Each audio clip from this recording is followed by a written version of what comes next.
Hello everyone and welcome to a brand new iRacing video, and today we are on the road to 3K still, going round the circuit of Zandvoort. Now of course I did race ARVID LINDBLAD in Mugello last week, but this one is a race I have to show you because somehow I ended up losing my 2K iRating and I went down to 1.9K and it was not fun. 4 bad races in a row around the same track, Zandvoort. For whatever reason, the track on lap 1 has absolutely zero grip, and I just kept on spinning on lap 1 and just crashing out into a wall and ending my race. But this one should be the one to get me back to 2K.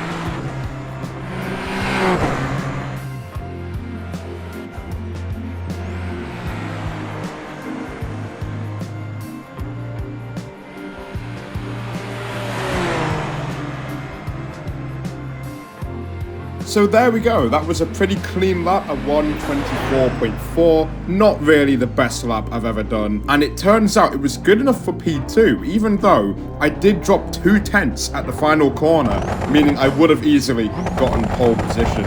In fact, in one of the previous races I ended up getting pole and crashing out on lap 1, so let us not do that again as we get underway in Zandvoort. I get the jump on the leader Rolf, but however, I get dive bombed from the guy who was in P4. He had a lightning start, and I just had to be careful through turn 1 to make sure I don't get into any major incident again on lap number 1. So now, this is the opportunity for Boy Ladzis to try and take the lead here on lap number 2. Down the inside, quite a risky overtake, but you know, it's only lap 2. Surely these guys are not going to get into... Oh dear.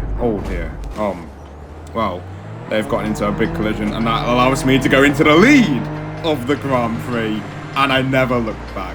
I was lapping about 1.5 seconds slower per lap than my optimal PB lap time, but it didn't matter. I just had the pace to go out, run away with it, and essentially do a Lando Norris and win the race. My first ever win in the Super Formula Lights, and I won it by 12 whole seconds, and that was enough to get my iRating back up to 2000. But let me stop bragging about how I won a race and absolutely dominated. Let me show you what you clicked on the video for. ARVID LINDBLAD around Mugello, racing a Formula 3 title contender. Here we go. What is going to happen? I have no idea. I'm 12th on the grid. I don't even think I'll be racing this guy at any point in this race. But we get underway and we're just going to do our thing. We're not going to worry about the fact that we've got 2 future prospects of F1, ARVID LINDBLAD and Ugo Chukwu in the lobby. We're not going to care about that. We're going to take our time and do our thing. And through turn 1, we've already had 2 cars go round. And shockingly, one of them was ARVID LINDBLAD. He tried to go for a move at turn 1, overcooked it, and hit the curb and spun round. So that is 2 free positions already. And now I'm side by side with Garcia, going through the left and then the right. I do let him through because it's only lap 1, but now I've got another opportunity down the hill and he just goes into me. He left me absolutely zero room through the right-hander and I have to back off massively, so I lose a place and the problems don't end there. I look behind me and 3 cars are going 3 wide into turn 1. Who could it be? ARVID LINDBLAD makes the double overtake at turn 1, and now I have a Formula 3 driver right behind me. But I don't think he's ever squared up with the monoposto merchant. Look how much speed he's carrying. You know that I am absolutely cooked.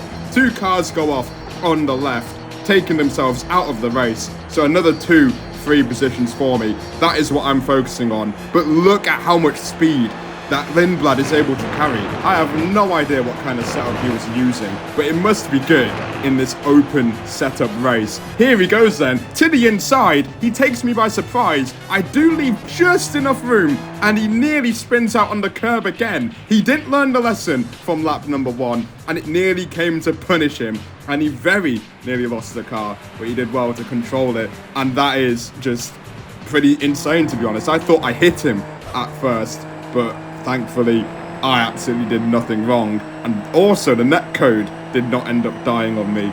But at the end of the lap, with his straight line speed, there is absolutely no way I'm going to be able to defend this. ARVID LINDBLAD pulls to the left and takes the position from me. And now, at this point, I'm just thinking about the content. We've got to stay with this guy somehow. So I'm going to push like I've never pushed before around Mugello, just to keep up and see if we can maybe re-overtake him, which I doubt it, because he's already looking at his next victim, LINDBLAD, to the inside, and he makes another overtake. So all I have to do is try and follow him through, and the first victim is Keith Henson. So we skip to the end of the lap, and now I'm in the tow, but unfortunately I am running pretty much higher wings, which will make this a little bit difficult. However, we will get the added grip on the outside line. We're going to pull to the left, and now down the straight, hopefully a little bit of the tow from LINDBLAD will help into the braking zone. I brake that slight bit later, and I've got so much grip, I channel my inner Alex Albon and go round the outside at turn 1. It will turn to the inside at turn 2, and that is a lovely move. And just when I think that I'm now one place behind LINDBLAD, he's already overtaken someone else, and oh dear, oh sh**.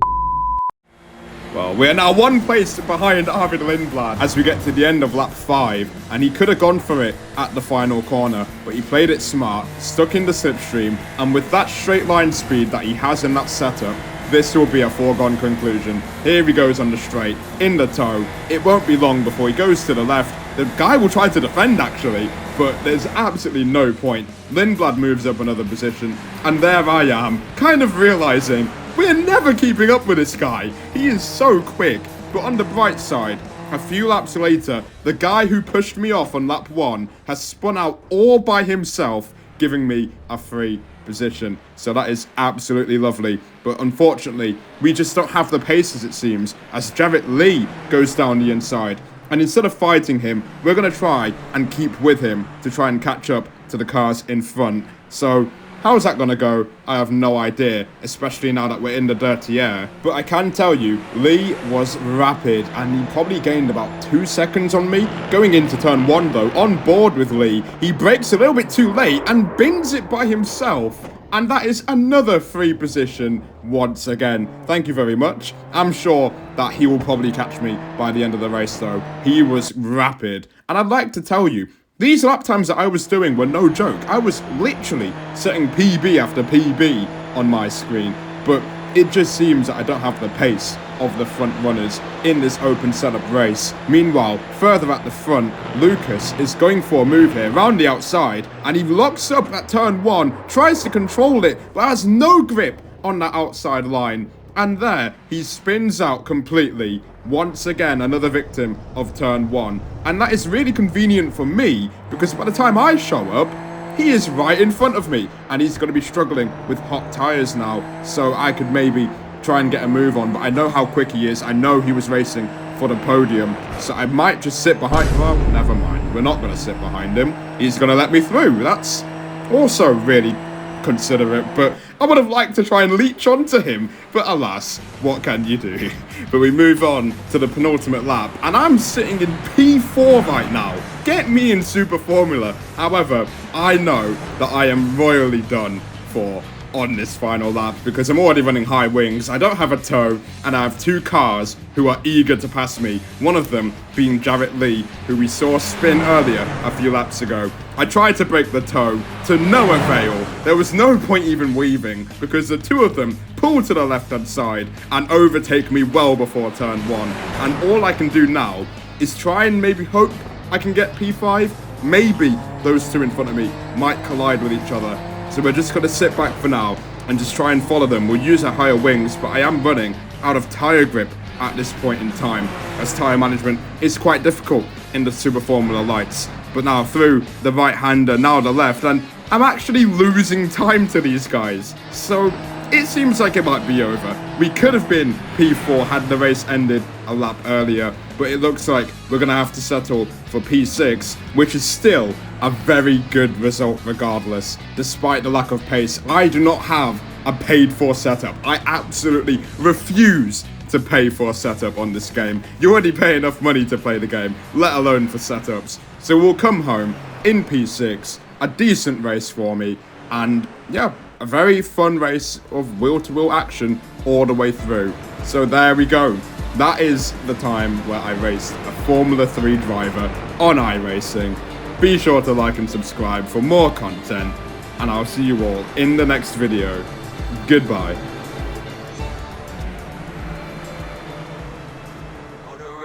To live life golden, yeah, we're golden, baby girl, we're golden. They're about to see us shine, 'cause we're golden. They can never break us down.